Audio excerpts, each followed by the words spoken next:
within a day of learning that the Justice Department had evidence that White House accounts of Michael Flynn's talks with the Russian ambassador were untrue, President Donald Trump sought to distance himself from his then National Security Advisor, to an audience of one, then FBI Director James Comey.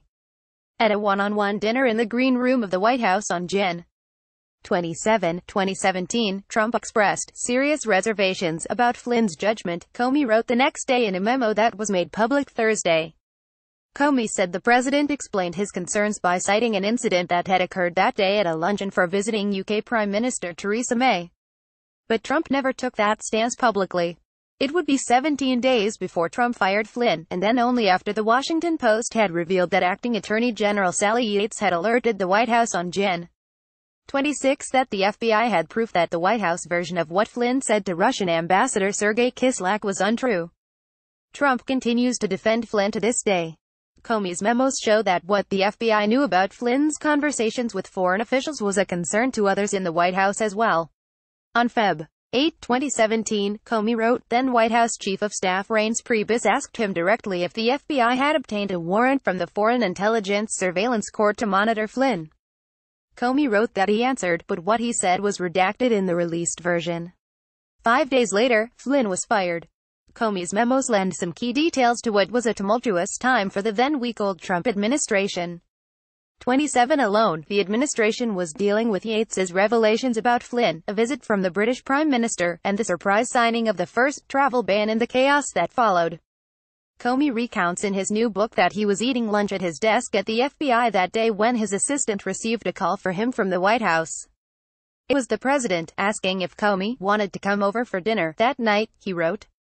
Of course, sir, he replied, noting that he knew the hasty request was not normal. Meanwhile, at the White House, Trump was receiving May as he was toasting her at lunch, recalling that she had been the first world leader to call him after his inauguration. Flynn interrupted to contradict him, Comey wrote in his memo.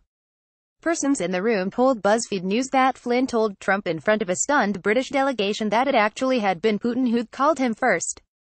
The president, whose first call with the Russian president was scheduled for the next day, was enraged that he had kept Putin waiting for 6 days. You should have told me. Trump burst out, one witness recalled. A few hours later, recounting this story to Comey at dinner, he pointed his fingers at his head and said, the guy has serious judgment issues, according to the former FBI director's memo about the dinner. It was a departure from his repeated public praise for the retired general, one of his earliest and most ardent supporters, who he had named to be his top national security advisor despite warnings from the Obama administration and some lawmakers. There had been plenty of opportunities to doubt Flynn's judgment before. After Trump announced his intention to name Flynn his national security advisor in November, Rep. Elijah Cummings wrote a letter to Vice President Mike Pence, who was heading the transition team, warning that Flynn had been lobbying on behalf of a Turkey-linked company. Under U.S. regulations, that made Flynn ineligible to receive classified briefings, which he'd been receiving since August, because of his role as a foreign agent, Cummings wrote. 2 weeks later, Flynn's son, who was working as a transition staffer, was fired for spreading a fake news story about Hillary Clinton that led to an armed confrontation in a pizza restaurant in Washington. During the campaign, the incoming National Security Advisor was also under scrutiny for a paid speech he gave at a 2015 gala for Kremlin-backed news outlet RT, where Flynn famously sat next to Putin. And Flynn's own lawyer contacted the White House more than once during the transition to let them know that the Justice Department was looking into Flynn's lobbying and that he might register retroactively as a foreign agent.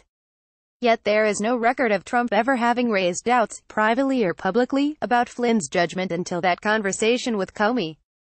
A day earlier, Yates had called Trump's top legal advisor in the White House first thing in the morning to tell him she had very sensitive matter that needed to be discussed face-to-face. The previous day she had found out that Flynn had lied about his conversations with Kislyak to the FBI agents who had interviewed him on Jan. 24. In White House counsel Don McGaughn's office, which also acts as a sensitive compartmented information facility, Yates told him later that day that White House officials were making statements that we knew not to be the truth. She said in her May testimony to the Senate Judiciary Committee, this was a problem because not only did we believe that the Russians knew this but that they likely had proof of this information. Yates said. And that created a compromise situation, a situation where the National Security Advisor essentially could be blackmailed by the Russians. On the morning of Jan. 27, McGahn called Yates and asked her to come back to the White House to discuss the matter further. She met him again that afternoon, with McGahn asking specific questions about the applicability of criminal statutes to Flynn's actions, per Yates. Weeks later, when detailing the circumstances of that time period, White House Press Secretary Sean Spicer said that McGahn briefed Trump and a small group of senior advisors immediately once he learned of Yates's information. It was not clear from Spicer's statement whether that meant immediately after the January 26 meeting or immediately after McGahn's questions were answered on Jan. 27, when the president heard the information as presented by White House counsel, he instinctively thought that General Flynn did not do anything wrong, and the White House counsel's review corroborated that, Spicer said at the time. Despite that claim, Trump told Comey that Friday night, January 27, that Flynn had serious judgment issues, according to Comey. And yet publicly, Trump continued to back Flynn, and he remained in his post. In between his lunch with May and dinner with Comey, Trump had traveled to the Pentagon, where he signed the first of 3 travel ban orders. Chaos ensued at airports around the country, as federal officials were caught off guard by the news, leading to protests and litigation over the weekend and into the next weeks. All of that, it turned out, wasn't all that happened that Friday. That same day, a then little-known former Trump campaign aide was being interviewed by the FBI, where, like Flynn, he was lying about his contacts with Russians. George Papadopoulos would, also like Flynn, end up pleading guilty to those lies and becoming a key figure in the Russia probe. It wasn't until Feb. 13 that Flynn resigned. Trump later called it a firing, allegedly for misleading Pence about his conversations with the Russians. Even then, Trump continued to defend Flynn in public. By then, Trump was defensive of Flynn even to Comey, telling the then FBI director famously, "I hope you can see your way clear to letting this go, to letting Flynn go," according to Comey's memo of the Feb.